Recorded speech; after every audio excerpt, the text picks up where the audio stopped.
சனாதன எதிர்ப்பு மாநாடு என்று போடாமல் சனாதன ஒழிப்பு மாநாடு என்றும் நீங்கள் இதை போட்டிருக்கிறீர்கள், இதை அழைத்திருக்கிறீர்கள், இந்த நிகழ்ச்சிக்கு பெயரிட்டீர்கள். அதற்கு என்னுடைய வாழ்த்துக்கள்.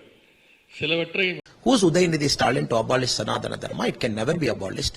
And it only shows this government is essentially anti-Hindu. Now, Mr. Udayanidhi Stalin and all the DMK people have to understand, Mughals tried, they couldn't do it. East India Company tried, they couldn't do it. The Christian missionaries who came only to southern part of India, specifically to Tirunelveli, to parts of Kanchipuram, Chennai, they tried their best in the late 1800s, they couldn't abolish it. Who's Udayanidhi Stalin to abolish Sanatana Dharma? It can never be abolished. And it only shows this government is essentially anti-Hindu. DMK government has got a visceral hatred for Hindu. वो मुसलमान, वो सिख, वो ईसाई जिनकी जहनियत खराब हो चुकी है सनातन को लेकर के, वो इस बात पर क्यों नहीं गौर करते कि सनातन के लोगों की तरफ से हमें कोई तकलीफ नहीं, जब तकलीफ होगी तो देश के अंदर जो हालात होंगे उसकी कल्पना भी नहीं की जा सकती है। सनातन तो खत्म नहीं होगा, लेकिन इस तरह की जो गंदी सोच के लोग हैं वो जल्दी खत्म होंगे। मुझे नहीं पता वो किस मजहब से आते हैं और उनका क्या मजहब होगा। मुझे लगता है कि ऐसे लोगों का कोई मजहब होता भी नहीं है। ये बहुत जल्दी से, ये बहुत कच्चे धागे में पिरोया हुआ एक खोटा मोती है ये ठगबंधन। बहुत जल्दी से एक एक टूट के गिर जाएगा, क्योंकि सबके अपने स्वार्थ हैं। उदयनिधि स्टालिन का ये कहना है कि सनातन जो है वो एक ऐसा धर्म है जिसको मिटाना होगा, यानी कि सनातन धर्म जो है उसकी तुलना जो की गई है वो डेंगू, मलेरिया जैसे बुखार और कोरोना जैसी बीमारियों से करते हुए उन्होंने ये कहा कि सनातन को कम ही नहीं करना बल्कि सनातन को जड़ से खत्म करना पड़ेगा। इसी पर बातचीत करने के लिए मेरे साथ मुस्लिम स्कॉलर वजाहत गुज्जर साहब हैं, मुफ्ती साहब हैं, इनसे बातचीत करेंगे। सर, हालांकि ये सवाल आपसे करना मैं इसलिए लाजमी समझा, आपके पास इसलिए आया क्योंकि जो क्वेश्चन उन्होंने उठाया है, जो उन्होंने बयान दिया है, उस बयान को लेकर आप क्या सोचते हैं? क्योंकि आप हालांकि मुस्लिम स्कॉलर हैं, लेकिन आपकी जो पहचान है, आपकी उठबैठ है, आपकी जो बातचीत है, वो तमाम सनातन के मानने वालों के बीच भी है। क्या कहेंगे सर, किस तरीके का बयान है ये? अब ये तो मैं कहूँगा कि सस्ती शोहरत वाली बात है। सनातन जो है वो दुनिया का हजारों लाखों साल पुरानी परंपरा है। उसको खाली से एक मजहब कहना भी मैं ठीक नहीं समझता हूँ। और हर भारत में, भारत का रहने वाला हर वासी, हर भारतीय, वो हिंदू हो, मुसलमान हो, सिख हो, ईसाई हो, वो सब सनातनी है। सनातन भारत का कल्चर है, सनातन भारत की परंपरा है।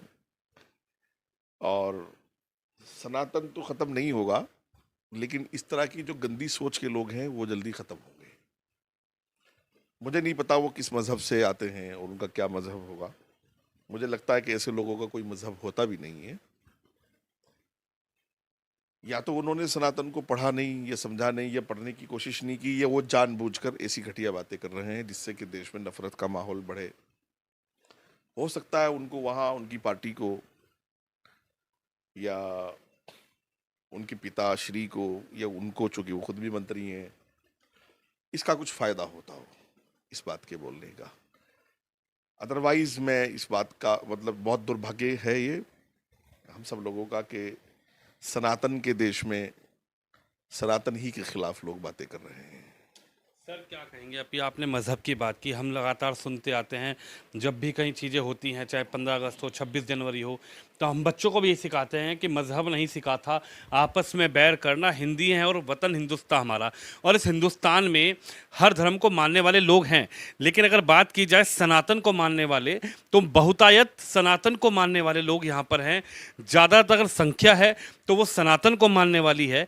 लेकिन अगर इसी बीच, क्योंकि 2024 का चुनाव भी है, एक तरफ 28 पार्टियों का गठबंधन चल रहा था, वहीं दूसरी तरफ एक सीएम के बेटे का इस तरीके का बयान, जबकि ये चुनावी समर है, चुनावी साल है, इस पर क्या दर्शाता है सर?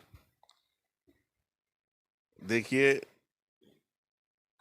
जितनी भी पार्टियों का ये ठगबंधन हो रहा है, गठबंधन है सर?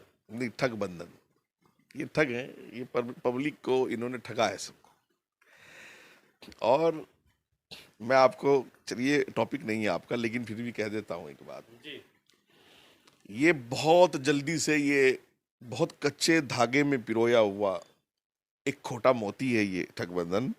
बहुत जल्दी से एक एक टूट के गिर जाएगा, क्योंकि सबके अपने स्वार्थ हैं। और जबकि मोदी जैसा नेता जिसका कोई तोड़, अब तो दुनिया में मैं समझता हूं कि दुनिया का बहुत बड़ा नेता है इस वक्त हमारा जो प्रधानमंत्री है, और वो भारतीय का, जो भारत के लोग हैं उनको सम्मान मिला है और गर्व से वो लोग कहते हैं कि हमारे जो नेता है वो प्रधानमंत्री मोदी जी वो इंटरनेशनल नेता है। तो एक तरफ तो वो हैं और एक तरफ ये लोग हैं, कुछ नहीं होने वाला, ये बात तो छोड़ दो आप। बहरहाल बात सनातन की हो रही है। देखिए, मैं सनातन में, इस देश में 130 करोड़ की आबादी तकरीबन है, 100 करोड़ से ज्यादा लोग सनातन के मानने वाले हैं। मैं सनातन के बड़े लोगों में आता जाता हूँ, उठता बैठता हूँ। सनातन सुकून, इत्मीनान, मोहब्बत, भाईचारा, और अगर 100 करोड़ देश के लोग, जिस देश में 100 करोड़ लोग एक ही परंपरा को मानने वाले हों, एक ही मजहब को मानने वाले हों, तो अगर वो वाकईतन उनका दिमाग काम ना करे तो देश के हालात क्या होंगे, इस पर क्यों नहीं सोचता कभी?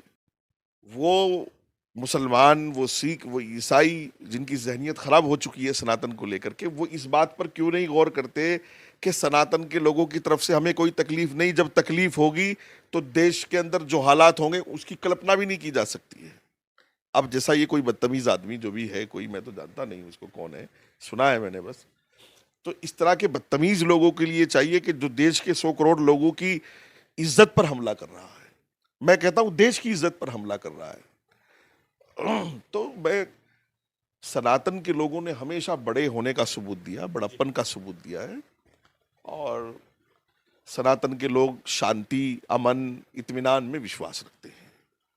लेकिन आप नहीं मानते कि जैसे कि अभी गठबंधन की भी बात करी, हालांकि ये टॉपिक नहीं है, लेकिन बड़ा सवाल ये भी है कि एक गठबंधन बन रहा है INDIA, इंडिया के नाम से, और इंडिया में मैंने पहले भी कहा कि भाई बहुतायत अगर संख्या है, भाई 130-140 करोड़ की अगर संख्या है, तो 100 करोड़ लोग जो हैं वो सनातन हिंदुत्व को मानने वाले लोग हैं।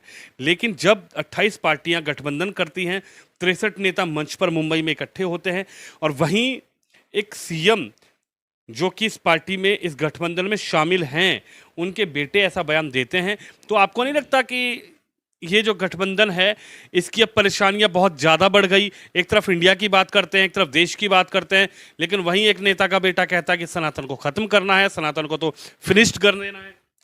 देखिए, वो बोल तो ठीक ही रहा है, क्योंकि बात इंडिया की हो रही है, भारत की नहीं हो रही है। हम तो इस देश को भारत मानते हैं, भारत समझते हैं, और ये भारत है और भारत रहेगा, और भारत ही हमें प्यारा है। इंडिया शब्द लाए होंगे जहां से, ये ले जाएं अपना वापस, और मैं तो इनको सीरियस ही नहीं ले रहा हूं। अब ये देखिए, जिस पॉलिटिकल लीडर को इतनी समझ ना हो कि मुझे लोगों की इज्जतों का, लोगों की ख्यालों का सम्मान करना है कि नहीं। अभी देखा होगा आपने, लालू और राहुल जो है वो मटन बना के खा रहे हैं, ये लीडरशिप है इनकी। रेसिपी सिखाइए लालू जी ने राहुल गांधी जी को, हाँ, तो चंपारण मटन बनाने की। वैसे भी वो चूंकि शादीशुदा नहीं है, उन्होंने वीडियो में भी कहा है कि अकेला रहता हूं, तो वो खुद शायद बनाते, तो लालू जी से सीखा है मटन। मैं तो, यानी एक, आप इसको लीजिए जोकर की तरह, आप इसको मजाक में लीजिए कि जो, मतलब जिन लोगों के बड़े लीडर, बड़ी पार्टी है लालू जी की पार्टी, ये कांग्रेस भी बड़ी पार्टी है, उसके करता धरता है राहुल गांधी, जो लोग इस तरह, यानी उन लोगों का भी सम्मान नहीं कर सकते कि हजारों इस देश में सनातन के 90% लोग ऐसे हैं जो मटन खाने में, मटन बनाने में, मटन को चखने में विश्वास नहीं करते, वो इसको जुल्म समझते हैं। तो ये क्या लीडरशिप है, क्या नेतागिरी हो रही है ये? मैं वजाद साहब, भारत जोड़ो यात्रा चल रही थी, तो मैं पश्चिमी उत्तर प्रदेश गया था। वहाँ पर सहारनपुर के पास एक गांव था जो कि शामली ज़िले में मुझे लगता आता है, उसका नाम था भूरा कंडैला के पास से ये यात्रा गुजरी। तो वहाँ पर जब हमने सुबह कवरेज करना शुरू किया, तो वहाँ ग्रामीण लोगों ने इस भारत जोड़ो यात्रा के दौरान जो वहाँ लोग रुके, उन्होंने जिस तरीके से वहाँ पर नॉनवेज बनाया, खाया, उस तरीके के वहाँ पर जो उसके पश्च छोड़े, जो उनका वेस्टेज था वो छोड़ा, वहाँ पर बड़ी नाराज़गी दिखी मेरे को। ये क्या कहेंगे सर? जाहिर सी बात है, ये गंदगी है इन लोगों की, ये इन लोगों की गंदगी है। और भारत जोड़ो यात्रा नहीं थी वो, वो कांग्रेस और कांग्रेस की लीडरशिप अपना वकार, जो उनका खोया हुआ इज्जत है, उसको तलाश कर रहे थे। इन्होंने कश्मीर से कन्याकुमारी तक कोशिश की, उसको तलाश करने की, मिला नहीं इनको। फिर इन्होंने ये पूरा सब जितने हैं चोर चोर मौसेरे भाई सब इकट्ठे हो गए हैं। और मुकाबला अब मैंने कल अपनी फेसबुक पर एक पाकिस्तानी नौजवान की वीडियो शेयर की है, उसको सबको देखना चाहिए। उसने अपील की है भारतीयों से कि मोदी जी को वो एक मौका और दे दें वरना भारत पीछे जाएगा। और पूरी दुनिया मोदी जी की लीडरशिप को मान रही है, मोदी जी का लोहा मान रही है। और जल्दी से G20 में आप देखेंगे कि पूरी दुनिया की ताकत आपको भारत में दिखेगी और उस सब की क़यादत हमारे प्रधानमंत्री कर रहे हैं। हमारे लिए इससे ज़्यादा गर्व की और फख्र की बात हो ही नहीं सकती, इससे ज़्यादा सम्मान की बात हो ही नहीं सकती। तो इनका और मोदी जी का तो कोई मुकाबला ही नहीं है। मोदी जी के सामने ये टिकेंगे नहीं एक दिन भी। नहीं, सनातन को जब खत्म कर देंगे तो टिक जाएंगे ना। उनका कहना है कि सनातन को बिल्कुल खत्म कर देना चाहिए। सनातन के विषय में तो बात ऐसी होनी चाहिए कि जिस तरीके से डेंगू है, मलेरिया का बुखार चढ़ता है, उसको कम नहीं करना, उसको खत्म करना है। तो इनका भी कहना है कि खत्म कर देना चाहिए सनातन को। जब सनातन खत्म हो जाएगा तो मोदी जी अपने आप चले जाएंगे। जो भी भारतीय है, जिसके बाप दादा भारतीय हैं, जिसका DNA भारतीय, वो हिंदू हो, मुसलमान हो, सिख हो, ईसाई हो, मैं बार बार कह रहा हूं, भाड़ में वो दफा हो। लेकिन जो भारतीय हैं, वो जिस भी मजहब के हैं, वो सब सनातनी हैं, सनातन की परंपरा में जीवित हैं और जीते रहेंगे और सनातन का सम्मान करेंगे। सनातन ना कभी खत्म हो सकता, ना उसको खत्म किया जा सकता, क्योंकि ये लाखों साल से चल रहा है। और ऐसे न जाने कैसे छोटे मोटे ये आए हैं लोग और चले गए हैं सनातन के खिलाफ बोलकर। मुझे पता नहीं इसका क्या फायदा, क्या नुकसान उनको होगा। लेकिन मैं इतना जरूर कहूंगा कि भारत सरकार को, केंद्रीय गृह मंत्री को उनके खिलाफ अच्छी ठीक ठाक कोई कार्रवाई करनी चाहिए, ताकि देश में इस तरह की नफरत भरी बात कोई ना कर सके। सनातन के 100 करोड़ लोगों का अपमान कोई ना कर सके। सनातन के लोग शराफत में, सनातन के लोग भले में जी रहे हैं, इसलिए हर उठाया गिरा आदमी कोशिश करता है कि सनातन पर हमला करके वो अपने आप को दिखा दे कि मैं कुछ ठीक ठाक आदमी हूँ, सस्ती शोहरत पाने की कोशिश करता है। ऐसा क्यों होता है सर? क्योंकि इससे पहले जो स्वामी प्रसाद मौर्य हैं, जब वो भाजपा में थे तब उनको ना रामचरितमानस में कुछ दिक्कतें नज़र आई, ना हनुमान चालीसा में कुछ दिक्कतें नज़र आई, ना भगवत गीता में कुछ दिक्कतें नज़र आई। लेकिन जैसे ही वो समाजवादी पार्टी का दामन पकड़ते हैं और साइकिल पर सवार हो जाते हैं, उसके बाद वो मंचों से कहते हैं कि रामचरितमानस को ये कर देना चाहिए, रामचरितमानस को वो कर देना चाहिए। आखिर ये सोच है क्या? एक कह रहे हैं कि सनातन को ख़त्म कर दो, एक कह रहे हैं रामचरितमानस को ये कर दो। ये सोच क्या कहलवा रही है और क्या ये इस तरीके की सोच को रखकर 2024 की गद्दी पर सीधी नजर है? ये सब स्वार्थ के लिए आदमी करता है। रामचरितमानस, गीता, तमाम धार्मिक किताबें जो भी हैं, ज्ञान की किताबें हजारों साल से वही हैं। बस आपको ये चश्मा बदलना है। अब ये चश्मा आप बदल करके आप उनको अपने हिसाब से देख लीजिएगा। आप ये महसूस करिएगा कि इस देश में दो तरह की लड़ाई है। अब कांग्रेस, मोदी, बीजेपी की लड़ाई नहीं है, अब धर्म और अधर्मियों की लड़ाई है।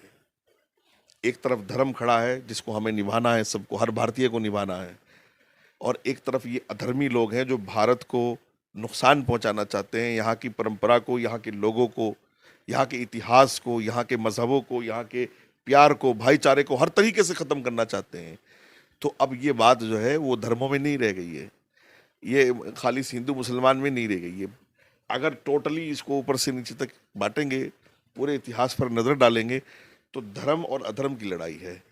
धर्म देश के लिए मोदी जी निभा रहे हैं और उनकी पूरी क़यादत निभा रही है, और ये अधर्मियों का एक टोला है जिनको जब स्वार्थ पर टिकती है बात, वो रामचरितमानस और सब पर वो उंगली उठा सकते हैं।